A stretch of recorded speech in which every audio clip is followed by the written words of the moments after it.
President Trump talks to Reuters downplaying the surge in gas prices. Yet the administration is eyeing all options to combat oil spikes. And don't forget, it's Jobs Day. This is Reuters Morning Bid, bringing you unfiltered market news and analysis straight from the Reuters newsroom 7 days a week. I'm Peter Devlin in London. And I'm Elena Casas. It's Friday, March the 6th. So Peter, President Trump spoke to Reuters yesterday and he said if they rise, meaning gas prices at the pump for Americans. It certainly has risen. Crude oil is on track for its steepest rise in any week since Russia's full-scale invasion of Ukraine in 2022, and that is translating into higher prices at the pump, on average about 27 cents higher this week to more than $3 a gallon. For especially lower-income Americans, that does make a big difference, doesn't it? It definitely seems that the priorities are shifting here for President Trump. Gas prices have always been maybe his barometer of success, and the White House always touting that they're going lower for everyday Americans. And with analysts saying that the average price at the gallon could go rise to around $3.25 to $3.50 in the next coming months, and the president says he doesn't care, then what are voters going to think? But generally, maybe he's tapping into Trump's mind. Maybe he thinks that, number one, this isn't going to last very long, this sort of conflict in the Middle East. Or maybe two, what are the aces up the White House sleeve to soothe the oil prices? That's what White House energy analysts told Reuters yesterday, that the White House is hoping this war will only last for a few weeks and that Americans will then forget a brief rise in the price of the pump.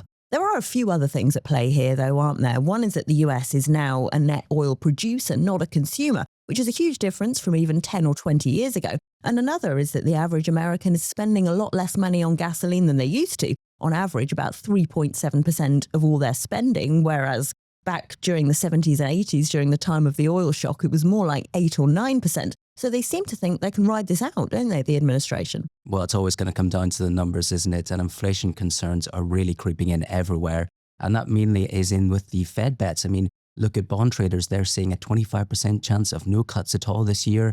We heard comments from Fed's Barkin yesterday saying that the fight with inflation isn't done yet. So maybe the White House can say that, but really, again, it's down to numbers. It's worth pointing out the price of crude oil did slightly fall on Friday morning after the White House suggested that they might intervene in the oil markets. Now, we don't know exactly how they would do that. Exactly. We are seeing some headline relief in some of these, maybe some efforts they could use. Let's maybe look at one of them, the Strategic Petroleum Oil Reserve, the SPR. It's the biggest crude stockpile in the entire world. But the administration say that they're quite reluctant to use it. Even Trump said to Reuters yesterday. And let's maybe look at the reasons why. It was a strategy used by Joe Biden quite a lot. Maybe Trump doesn't want to use the same tactics. But also they say analysts it's about 60% full, has seen some damages because of the withdrawals that has been used previously. So maybe it won't be used. But if they do use that lever, it might be modest, but it will still move prices. But as you're right, this all comes down to the Strait of Hormuz. 20 million barrels a day of oil not coming through. That's going to hit prices no matter what. President Trump suggested this week that the US Navy could escort tankers through the strait, and also that the US government could guarantee insurance for ships. But we don't yet know what that scheme would look like, and presumably escorting ships would require destroyers and jets that are being used in the offensive against Iran. So it's not very likely to start tomorrow, and in the meantime, shipping owners just don't have the confidence to travel, do they? They would be putting their crews' lives at risk if they travel through the strait. And 9 vessels now, at least 9 vessels, have been hit by attacks and drone strikes while they're in the strait, haven't they? I'm going to use Goldman Sachs words here. They said they don't have a lot of confidence in these efforts used by the administration. And they've only really raised their forecast for crude prices by about $10 a barrel in the second quarter, below where they are currently, around $80.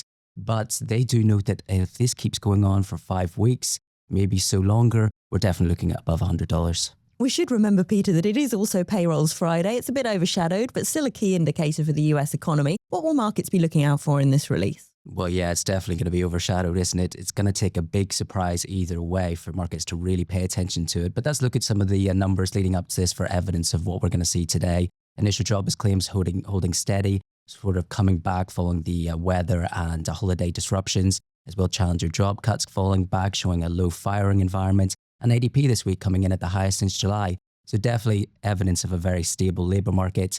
Unemployment rates probably going to be steady again today, 59,000 expected for numbers. Very stable labour market.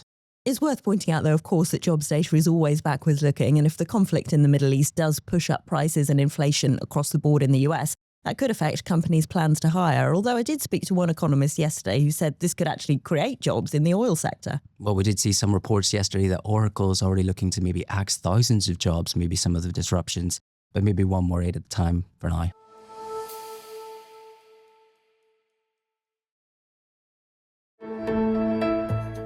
Well, for today's recommended read, check out Andy Holmes' column on how the Iran war is exposing the fragility of the West's aluminium supply. That link is in the show notes. And for more of any of today's stories, head to Reuters.com or the Reuters app.